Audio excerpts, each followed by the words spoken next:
Hi, this is Michael Kennedy for Beer City Television. Today we're visiting Boulder Beer Company, which literally got the microbrew industry started for Colorado more than 30 years ago. So let's head on inside and see what's enabled them to stand the test of time.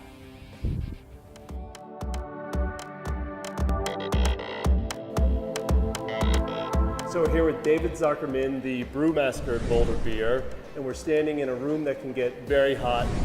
Tell us where we are. Well, first of all, we're in beautiful Boulder, Colorado on a beautiful spring day. We are standing in our brew house. It's a 50-barrel brew house. All of our beer that's available throughout the country originates in this one room, and we're about to take a tour through the rest of our facility. All of our beer comes out of this one room. So as we said, it's a 50-barrel brew house. It's a combination mash lauter tun here and brew kettle here. And it's kind of a different design than you see in a lot of breweries. And it's a big open room. It brings the outside in, and that kind of is an indication to the thinking of the founders had when they built this, in that for inspiration they had to go to Europe, see European breweries, British breweries, distilleries, where this is a typical thing you'd see in a small village. What are your thoughts on the heritage of Boulder Beer? Well, it's an interesting heritage in that we're the oldest craft brewery in Colorado. So that puts us in very good standing with the founders of the craft beer industry. And the brewery was founded in 1979. Boulder back in the 70s was a very colorful town with very creative individuals, and two of them were responsible for founding this brewery. And the founders are still, they're not involved with us today, but they're still around and participate in the brewery.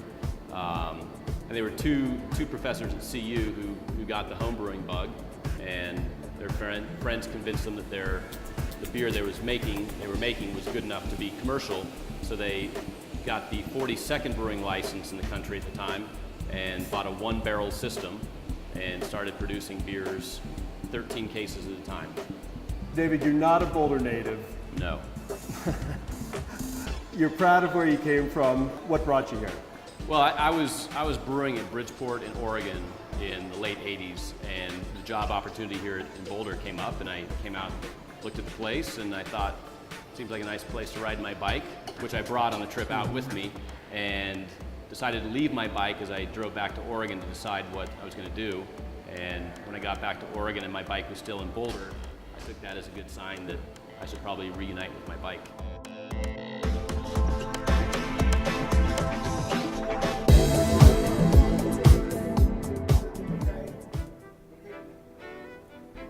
I'm sitting here in the pub at Boulder Beer with Jeff Brown, the president of the company. It's American Craft Beer Week, and I'm wondering, what did you guys do to celebrate? Well, we've done an event Monday evening to kick off American Craft Beer Week with a simul tap at 70 different restaurants and bars around the country. So 4:20 Mountain Time, we tapped Flashback on Nitrogen here at the pub, and 6:20 on the East Coast, 3:20 on the West Coast. 70 other bars did exactly the same thing. So a very great way to kick off American Craft Beer Week. We're one of the oldest craft brewers in the country, so we wanted to do something a little different.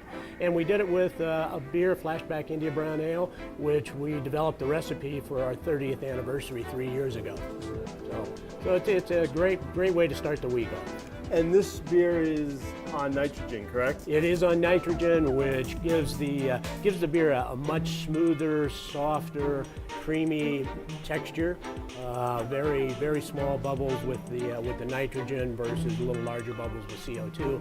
And it's a process that we do actually at the point of conditioning the beer just prior to packaging.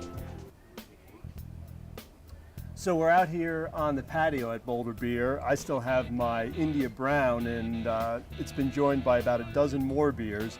But before we get to those, I hear the name India, I think of pale ale. This is a brown ale. Tell me a little bit about that. Well, it's an interesting story. India Pale Ales originated through a brewing process that the British would ship beer to India, and the traditional style was a pale ale.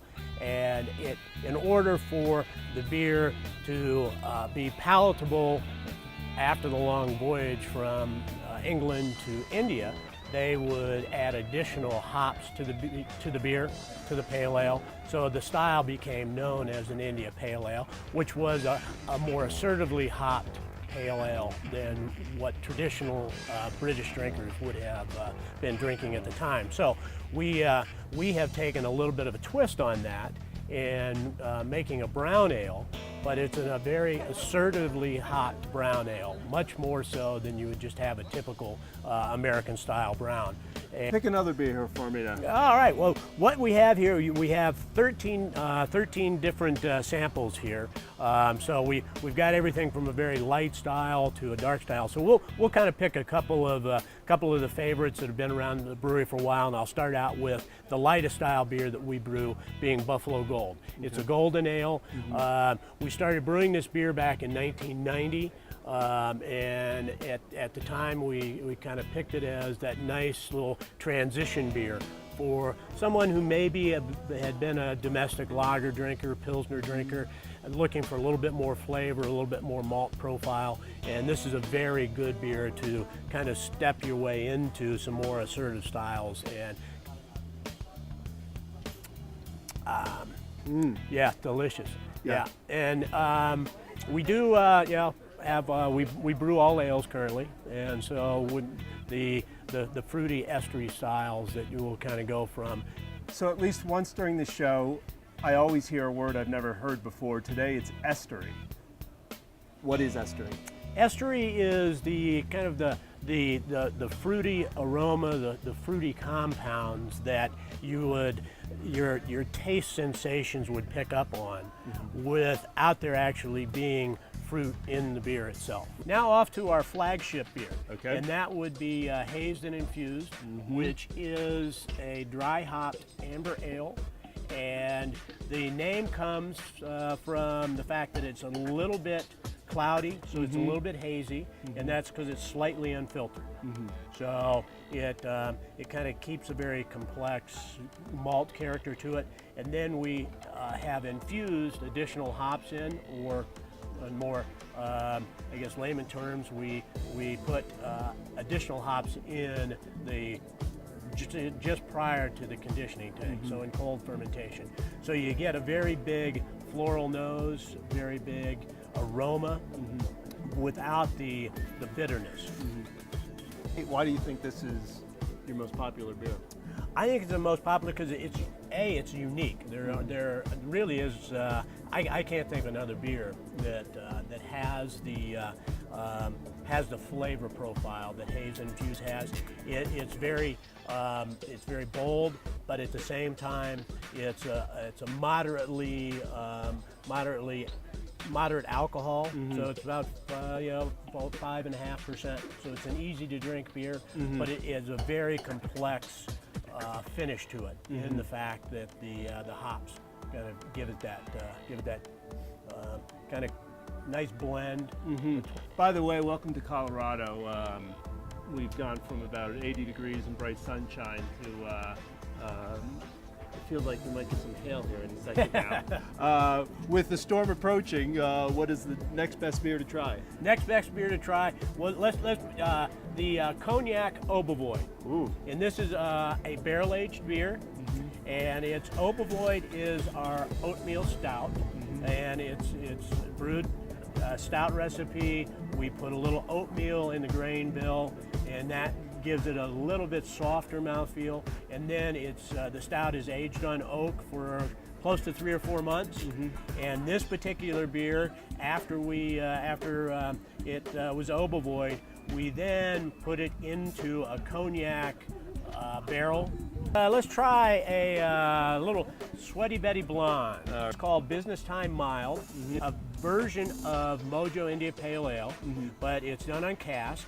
And ESB, which is an extra special bitter, original beer from Boulder Beer back in 1979.